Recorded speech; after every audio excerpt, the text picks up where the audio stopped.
yoo xam ne wala ay projets yoo xam ne munoo ne lii lay réaliser salaire rek lay fay. C'est pour caser de la clientèle politique. Un État responsable loolu da ko war a évaluer càmbar ko li nga xam ne correspond na ak li ñu soxla dëgg pour État bi dox wasalaam la nga xam ne bokkul ak loolu ñu xool feneen fu ñu koy déployer. Ça aussi il faut qu'on l'assume parce que dans un pays ñun li suñu responsabilité mooy fexe ba ñële dox fexe ba l'activité économique dox que le secteur privé marche correctement parce que le secteur privé moo war a nekk le premier employeur dans un État bu baax. C'est ça la réalité. Mais suñu inversé mbir mi ba tey tous les dépôts d'emploi ci État bi la parce que secteur privé bi loof na État bi fi mu mënee dégager des marges pour gën a mën a appuyer l'activité économique amatu ko parce que lépp mu ngi koy dugal ci loolu. moo tax ce dont il est question mooy ñu toog waxtaan ci suñu modèle bi ñu amoon am na lu ci baax waaye bëri na lu ci baaxul su baaxoon du ñu nekk ci situation bii ñu nekk tey. Yàlla dafa bëgg réew mi parce que imaginez si ce système devait continuer s'il n'y avait pas eu cette alternance mais alternance bi dafa am lu mu war a jëriñ. Le combat commencé wul jeexul le 24 mars ci la commencé mooy tey lii ñu yàlla may ba ñu am un leadership boo xam ne amul kenn kuy laam-laame ni jub na te bëgg na réew mi te am na gis-gis mais hérité na d'un pays dans une situation il faut qu'on s'entende sur un consensus parce qu'aucun pays n'a décollé sans consensus fort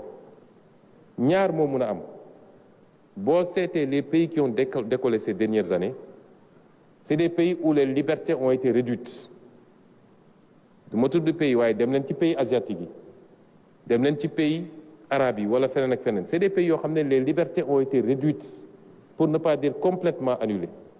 liberté politique liberté d'association liberté syndicale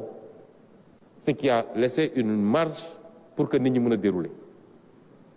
Ñun on est une démocratie et c'est tant mieux.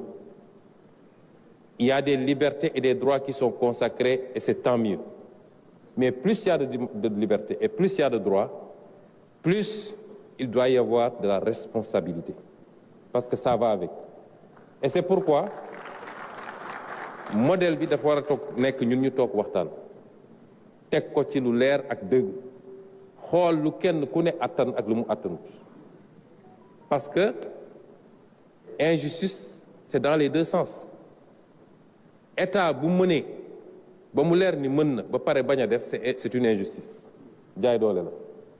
mais travailleur bu laajee État lu mu mënul te mu leer ko ni mënu ko injustice la jaay doole la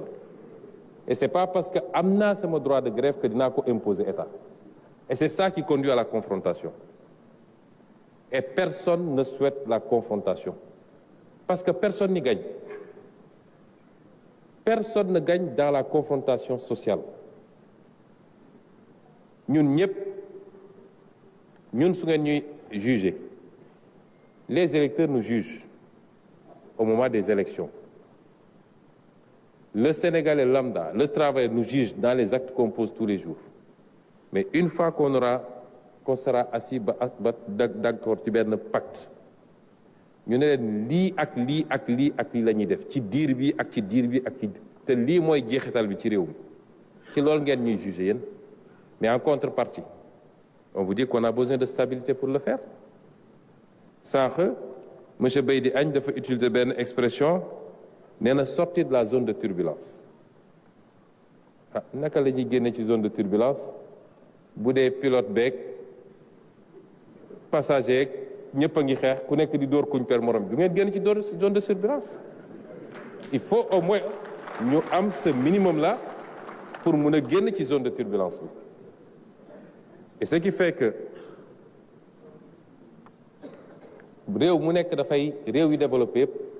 yi avancé yëpp dañoo construire leur modèle ñun dañoo am des acquis yu fi nekk ba pare yoo xam ne kenn ci ñun mënu cee dellu gannaaw mais nu ñuy def ba construire un modèle sur la base de ces acquis-là c'est ça l'objectif du dialogue auquel nous vous avons convié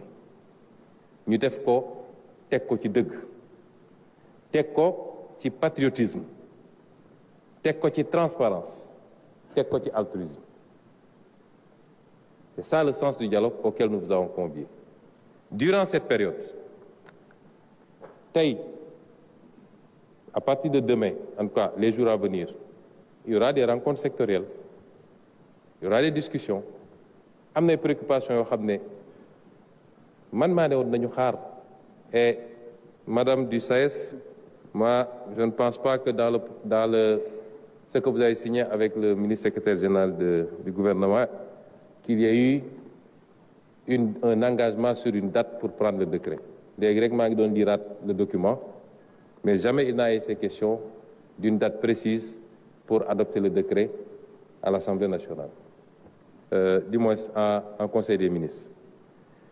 Man maa ne woon nañu xaar ba ñu am d'abord la situation de référence benn ñaareel bi ñu am ndaje bi ba noppi. Parce que l'autre problème qu'il y a te moo ñu conduire ci lii mooy l'escalade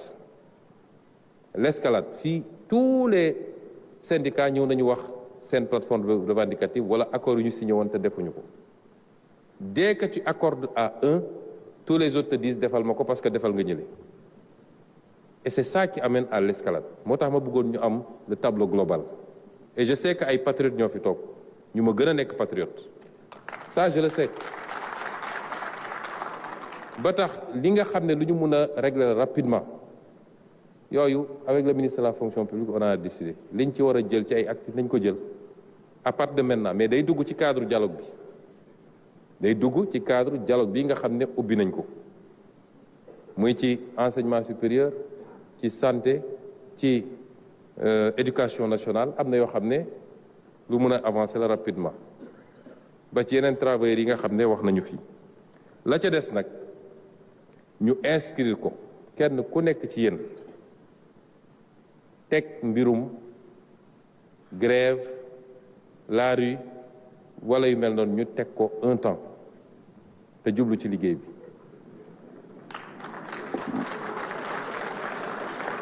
Liggéey bi nag mooy lan neew ñu leen ngeen teg ko rek dem toog seen kër da ngeen koy teg ñëw ñu ànd liggéey suñu tànk seen tànk ngeen di gis li ñuy def bis bu ne ñoo koy defandoo. Ci diggante boobu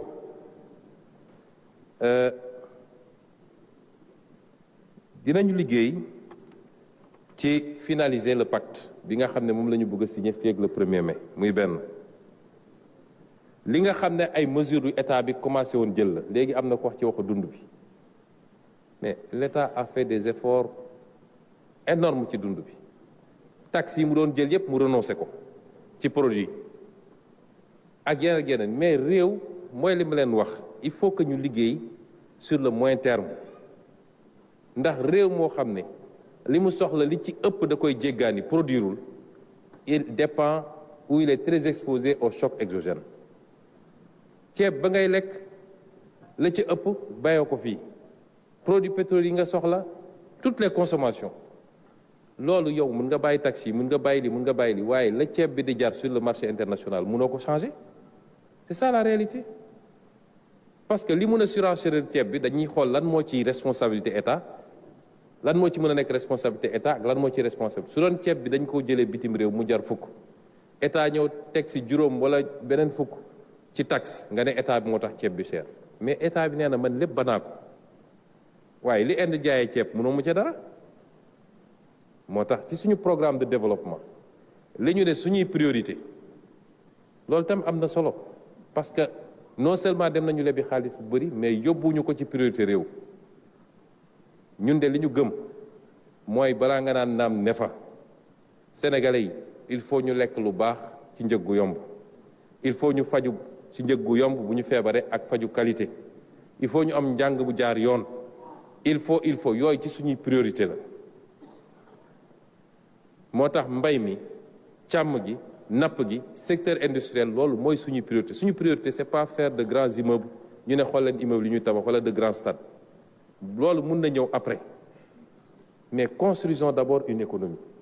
créons les conditions de notre souveraineté loolu dafa am solo mais noo tabax te loo soxla yaa ngi koy jéggane ci biti munoo fexe ba wàññi njëg yi ñi ngi dem ci léegi ñu dem ci deuxième phase wàññi njëg yi le ministre du commerce est là déplacé wu na dem Inde waxtaan nañu ba naxanteeg ñoom ba am ay taxes yoo xam ne teggil nañ ñu ko ak yeneen ak yeneen nous sommes obligés de faire comme ça c'est ça la réalité mais ci diggante boobu bu ngeen ñu accordé moratoire bi ñu ne la bokk na ci chantier yi nga xam ne continuer liggéey ci réduire le coût de la vie. Ensuite,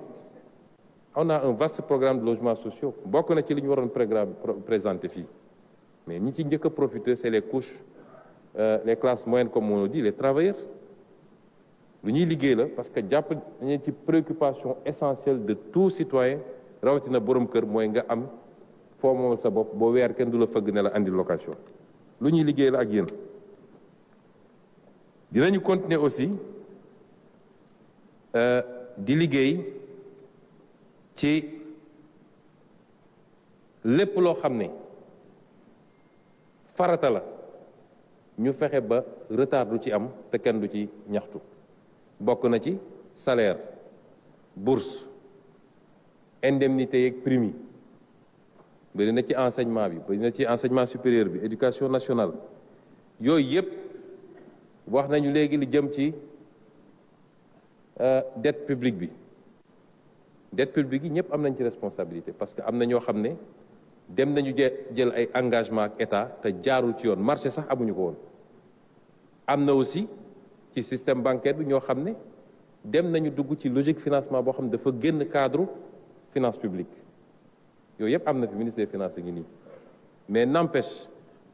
la ñu war a def ci effort ñu ngi koy def ba nga xam ne arriéré yi surtout intérieur bi ñu fexe ba éponger lañ ci mën graduellement mais surtout fexe ba lii andi yenn problème yi chaque jour te coow di am ñu fexe ba loo non seulement du am retard mais dañ ko def ci anam bu mu gën a rafete loolu tam engagement yi ñu mën a jël la tout de suite et maintenant sur les salaires les bourses les repreneurs des réseaux des universités la dette intérieure les BTP continuer di liggéey sur la baisse des denrées ak yeneen yi ma wax nii ensuite ñu liggéey sur ce qu'on appelait nous le rebasing social mooy tey tout le système social la protection des travailleurs le nouveau code du travail ñëwoon na en première lecture ñu delloo ko ministère bi pour ñu def yenn correction yi waaye les équilibres la justice et l'équité dans les systèmes de rémunération yooyu yëpp on va y travailler ensemble en toute transparence parce que am na loo xam ne li koy andi mooy toog les enseignants supérieurs dañ koy wax yenn saa yi keneen da koy wax yow mun nga nekk classe exceptionnelle wala hors hiérarchie wala leneen nga gis koo xam ne peut-être c'est dans le temps sax qu'il a été recruté avec un baccalauréat mais li may fayeko yow fayekoo tiers bi il faut qu'on travaille à ce rebasing ba nga xam ne nañu delloo si suñu fonction publique fu mu newoon ñu mën a tracer ba xam ni ku jóge fii dem fii am na lu méngool ku jóge fii dem fii am na lu méngool loolu tam ci suñu offre la ci li ñu war a liggéey ensemble la main dans la main continuer it di liggéey ci bâtir ensemble li nga xam ne mu war a nekk le socle la rampe du lancement définitif parce que on vous a présenté un programme qui est très ambitieux bâtir une industrie faire vivre nos différents secteurs du primaire mais travailler à nous réapproprier également toutes nos ressources il y a un travail extraordinaire qui est en train d'être bu ñu jotee nañ leen wax ni lii la parce que loolu dafa bokkoon suñu combat politique lan la ñu am ci suñu or lan la ñu am suñu pétrole suñu gaz lan la ñu am ci suñu jën gi et cetera yooyu yëpp bu ñu liggéeyee ba réapproprier ko état bi dina mën a gën a am marge yi ngeen bëgg yéen pour construire un développement boo xam ne peut-être dans quelques années yenn yi ñu toog fii di ko wax ce sera de l'histoire ancienne mais c'est un construit ça ne tombe pas du ciel et ça nous voulons le faire en toute transparence la main dans la main avec les partenaires que vous êtes le patronat les travailleurs et tout le monde yii ñu xam tamit ni malgré situation bi ni mu mel nii le Sénégal est suivi par le monde entier et les gens continuent à avoir un appétit pour le Sénégal ñun waa Sénégal ñun ñoo leen war a woon ni on est capable de faire les sursauts qu'il faut on est capable de bâtir une unité forte autour de l'essentiel nit ñaa ngi ñuy xool de les partenaires ñu ngi ñuy xool bàyyiwuñ nag instant bi ma wax ak yéen peut-être pare na mais président de la République mi ngi recevoir waa Banque mondiale demain je vais les recevoir FMI dina ñëw ci fan yi tey ci suba man mii rek j'ai reçu des investisseurs chinois des investisseurs qataris tout le monde veut investir au Sénégal ñun ñoo war a def le bloc maintenant par rapport ak li nga xam ne mooy suñuy atu ba tax nit ñi bëgg ñëw Sénégal la stabilité l'ouverture le positionnement géographique les ressources naturelles des élites souvent très bien formées une jeunesse qui ne demande qu'à travailler et qu'il faut également former c'est ça aujourd'hui enjeu yi nga xam ne moo ñu interpellé et nous devons tous y travailler et c'est ça que nous appelons de tous nos voeux et c'est pourquoi nous vous interpellons chacun et vous collectivement pour ñu dem vers ça wax nañu ci un certain nombre de choses ma clarifiant parmi les engagements qu'on peut prendre c'est aussi d'achever les infrastructures mais li ëpp ci Sénégalais yi et parmi lesquels peut-être ñi ëpp ñu ne ci salle bi ñooñu votel ci élection présidentielle fal Bassirou Diomaye Faye ñëwaat wóoluñu ci élection législative bokk na ci li gën a essentiel li taxoon ñu votel ñu mooy ñu jubbanti réew mi mooy ñu jëlee fi guerre ak détournement de deniers publics ñu jëlee fi surfacturation des marchés publics loolu bokk na ci la taxoon ñu ngeen fal ñu mais buñ ñëwee toog ma jël secteur de l'enseignement supérieur buñ ñëwee toog gis ni université yi ne moom la ñu bëgg a tabax lañ ko facturé biñ ñëwee ñun def suñu càmbar gis ni li ñu facturé benn université mënoon na tabax beneen université lan la ñu war a def parce que c'est urgent les étudiants réclament la finition des travaux nañu bàyyi mu dem wala dañu war a arrêter mbir mi xoolaat ko fexe ba delloo ci xaalis Sénégal suñu loxo et c'est ce que nous avons fait c'est ça que nous avons fait boo jëlee éducation nationale même chose te partenaires yi nga xam ne ñoom lañ joxoon marché yooyu d'accord nañu renégocier ba def nañu d'autres offres yoo xam ne di nga gis lan la Sénégal naroon ñàkk ci loolu ngeen ñu dénkoon ñun loolu ngeen ñu fale woon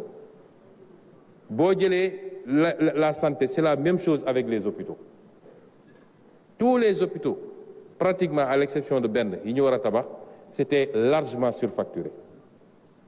est-ce que ñun dañu waroon bàyyi loolu dem 10 mois nga def ci càmbar def ci audit finance publique def ci audit des marchés publics def ci audit les contrats de concession les grands chantiers les hydrocarbures les mines 10 mois c'est rien pour faire ça mais on veut faire croire à tous les Sénégalais que non ñoo leen waxoon il faut que lépp sotti tey ñu ngi ci yoon te li ngeen ñu dénkoon ci loolu la ñu nekk réew mi ñu ngi koy jubbantiwaat di ko teg ci yoon ndànk-ndànk les retombées de tout ça di ngeen ci teg seen bët incha allah mais